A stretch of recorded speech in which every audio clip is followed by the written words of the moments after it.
Análisis de la contingencia nacional, junto al escritor y columnista Rafael Gumucio. No, 8:37 y 19:37. 8:37 de este viernes, y por supuesto ya está con nosotros, lo escucharon ahí. Rafa, ¿cómo estás? Bien. ¿Bien? Bien, sí. Oye, Bueno, el gabinete, po. es que primero, antes que el gabinete, como que esta frase de moda, porque siempre hay una palabra del verano, canutofobia. ¿Xenotofobia? Esa palabra que se está ocupando. La instauró el diputado DC, Héctor Barría se llama, él que acusó que en el fondo a Judith Marín, la próxima ministra de la Mujer, se la estaba... ¿Canutofobia? Claro, que imagínate la palabra, pero que se la estaba en el fondo ninguneando, se la estaba criticando por su condición religiosa, digamos, por sus creencias. Viene hoy día Carlos Peña, el rector, hablando. ¿Ah? ¿Defendiéndola? No la defiende, no, pero... No, es injusta la acusación porque a Judith Marín no la están criticando por ser evangélica, sino por tener dentro del mundo evangélico, hay evangélicos también de izquierda, hay evangélicos de todo, digamos, por dentro del mundo del mundo evangélico ser muy conservadora. Ella no la escondió, no la disimuló, digamos, tiene una posición bastante explícita, bastante dura. Fue una activista, pero muy dura en contra del aborto en 3 causales. Claro, ahora ahí viene la frase de ¿para qué me invitan si saben cómo me pongo? El problema no es de ella es lo que es, opina lo que opina, no tiene nada malo opinar lo que opina, pero el presidente había en una promesa electoral, en el fondo, una promesa subyacente, no una promesa abierta, pero sí una promesa subyacente de que no iba a tocar estos temas, de que esto iba a ser un gobierno de emergencia y de que iba a ser un gobierno donde no íbamos a tener un tema político. Y lo primero que hace es poner a esta candidata. ¿Provocadoramente, dices tú? Yo creo que una provocación total. Yo creo que este gabinete es una provocación total. Espérate, antes de que pasemos al gabinete completo, de lo que plantea Carlos Peña hoy en su columna del Mercurio, es interesante porque dice, a ver, la pregunta parte, dice, ¿es razonable examinar las credenciales religiosas de las personas para desempeñar un cargo público? Y bueno, y plantea que, claro, o sea, si fuera por eso que habría que excluir a la gente del Opus Dei, a judíos, o sea, o lo que fuera. Pero católico. Es razonable. El tema, no, lo plantea como una pregunta. Pero el tema es, en el fondo, que finalmente tus convicciones religiosas no pueden pasar por sobre tus deberes públicos. Es decir, o sea, que tú no puedes, por muy fanático que seas, querer implementar desde tu creencia religiosa políticas de Estado. Al revés, también es al revés. Tú no puedes, porque el Estado es es laico primero. Sí, es laico, pero también es totalmente legítimo que tus creencias religiosas informen tu forma de gobernar. Que tú pretendas eso. Por supuesto, incluso sería inmoral lo contrario, digamos. Si tú tienes una posición religiosa que implica posiciones éticas y morales, implementar políticas que estén en contra de tus posiciones religiosas es completamente inmoral. La gente puede elegir no poner a alguien de esas comisiones religiosas, pero me parece completamente ilegítimo pedirle a alguien del Opus Dei o a alguien del mundo evangélico que haga cosas que estén en contra de su posición política.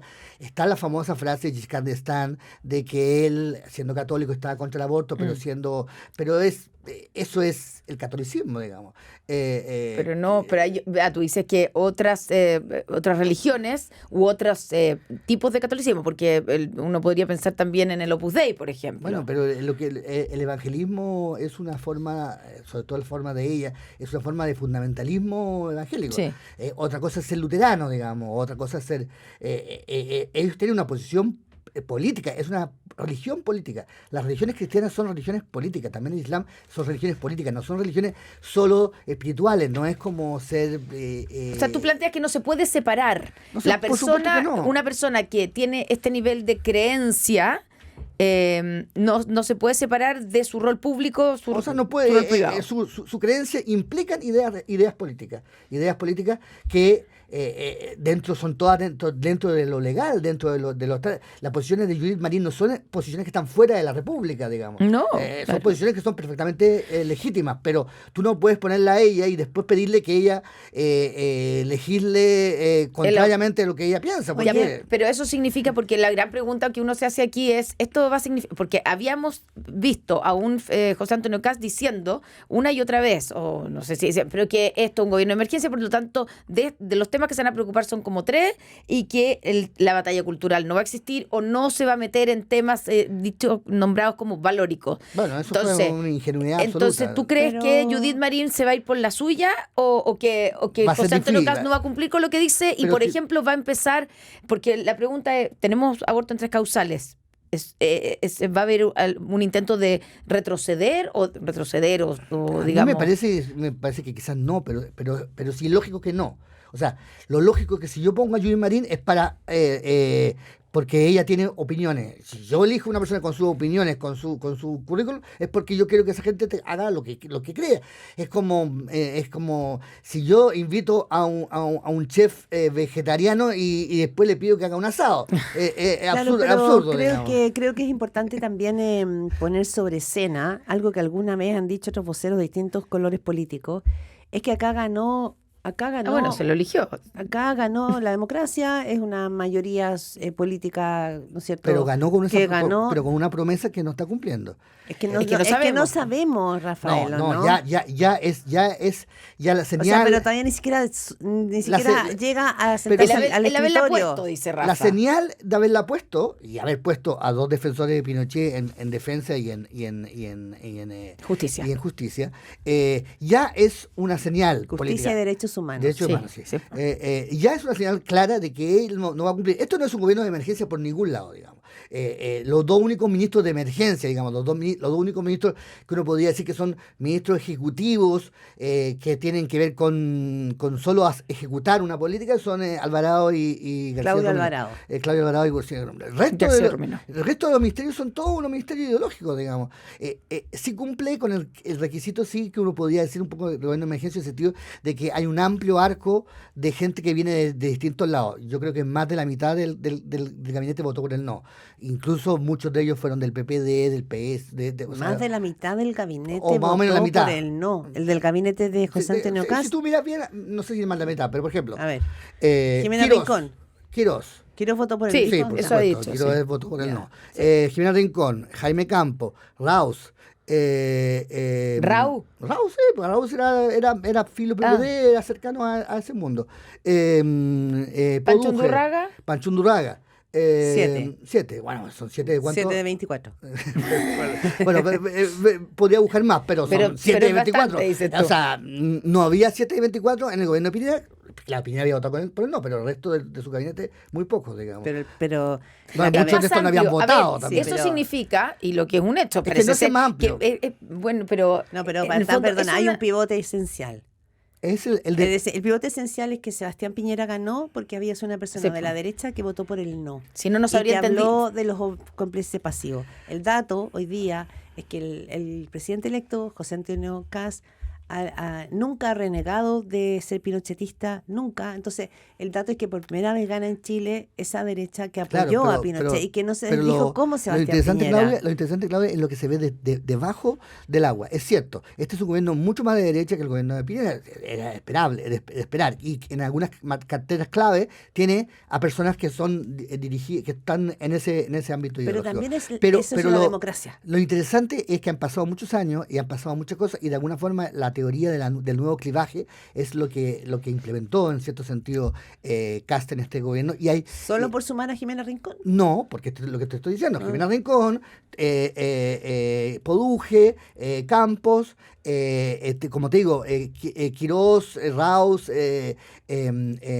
Undurraga, que vienen de otro mundo, Joel Marín, que viene, y la mayoría de la gente que está muchos de los que están acá no es que votaron por el no o no votaron por el no, es que no habían nacido para el no. Entonces no sabemos. Votaron por el rechazo, eso sí. Sí, todo eso sí. Eso es lo que los une. Eso es lo que lo une. Si uno buscara un denominador común entre toda esa gente. Exactamente. Entonces el nuevo clivaje de alguna forma se ve ahí porque más allá de donde vinieses, digamos que Jimena Rincón quiso ser candidata a la nueva mayoría, Sí, nada menos. sí, pues, candidata presidencial. Candidato presidencial con el Hace Partido Comunista. bastante poco.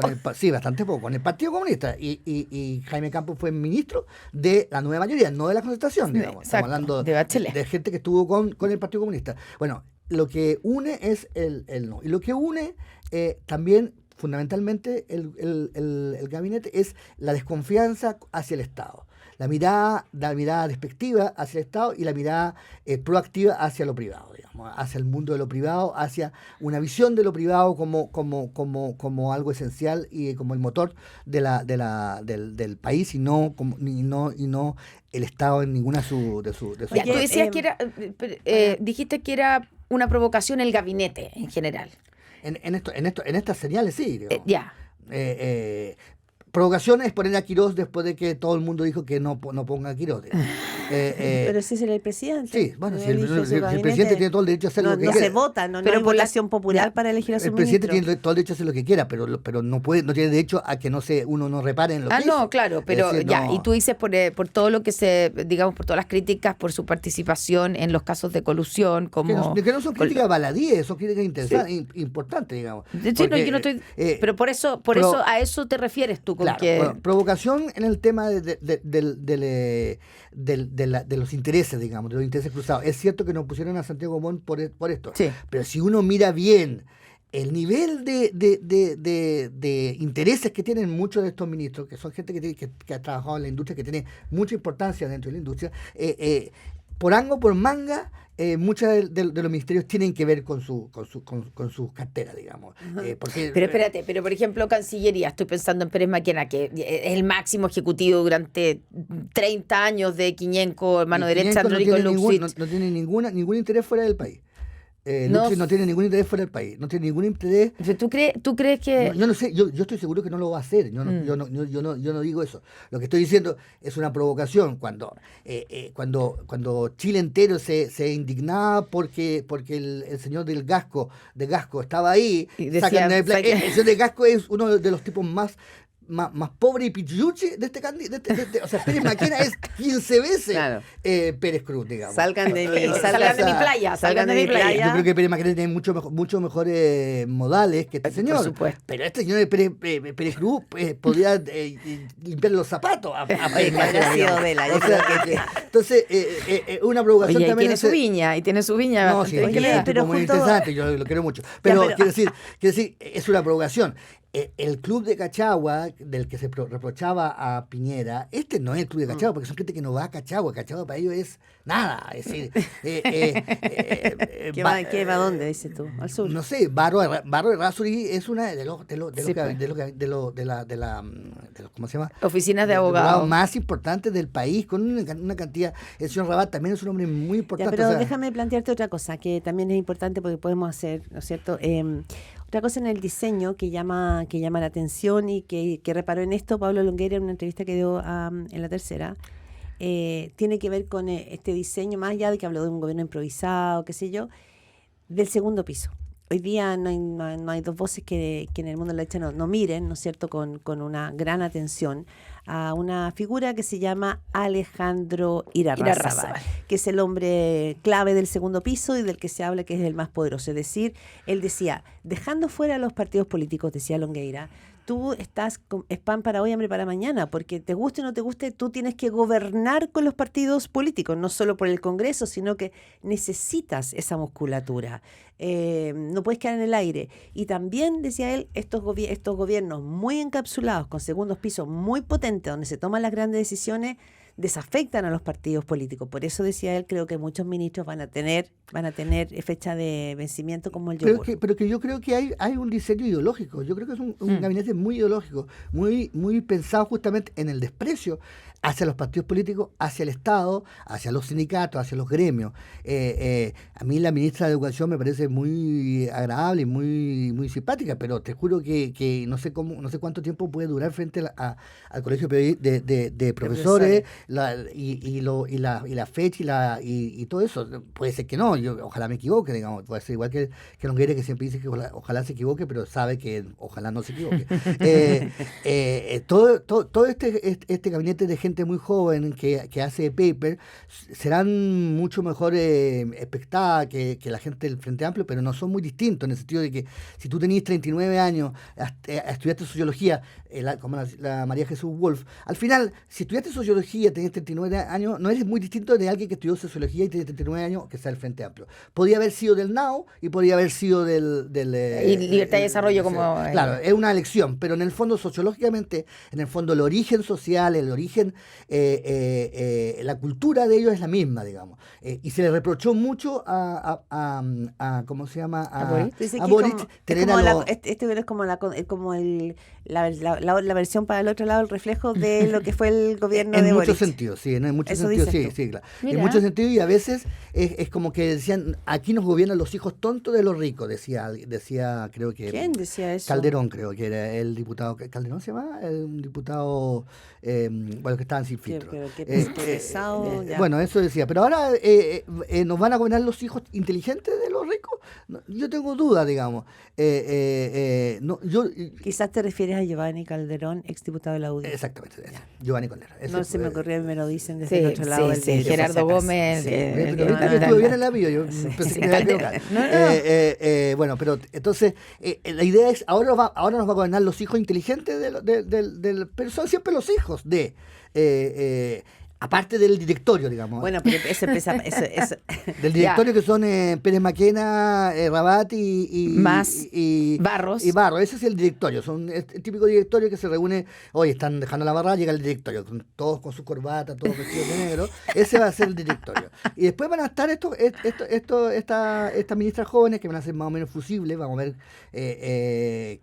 cuál resiste, no sabemos cuáles son sus cualidades, aparte que se ven todos muy inteligentes, muy informados, pero el gabinete de Boris tenía mucha gente muy informada y muy inteligente, y vimos que... con mucho estudio, digamos. Sí, pero también sí, inteligente y todo, pero también se dijo mucho que, bueno, el tema, insisto, en la capacidad de la política no tiene que ver solo con esa parte como de la transacción, del cupo, que sí, que eso es política.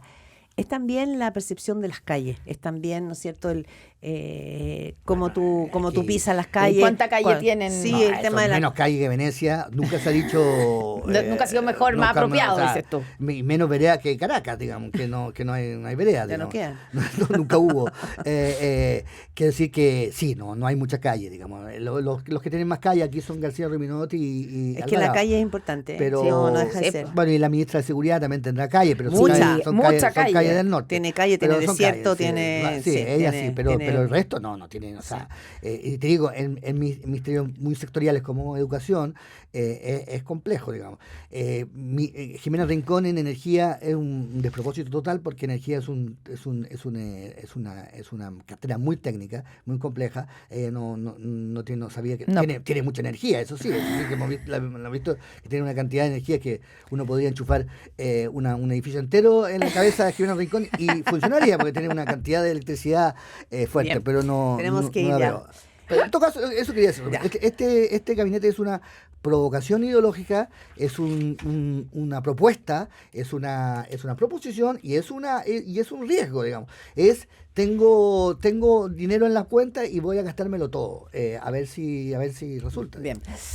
Queda poco para saberlo, porque asumen el próximo 11 de marzo. Oye, pero Rafael en todo Gumucio, caso, muchas gracias. Yo solo iba a decir que con la nombramiento, el próximo viernes vamos a conocer el nombramiento de los subsecretarios, y ahí supuestamente se va a equilibrar en términos más políticos. Vamos a ver si eso realmente sucede. Rafael Gumucio, como cada viernes, muchas gracias. Nos vemos la próxima semana. Gracias por escucharnos y por informarse con nosotras aquí en Pauta Análisis.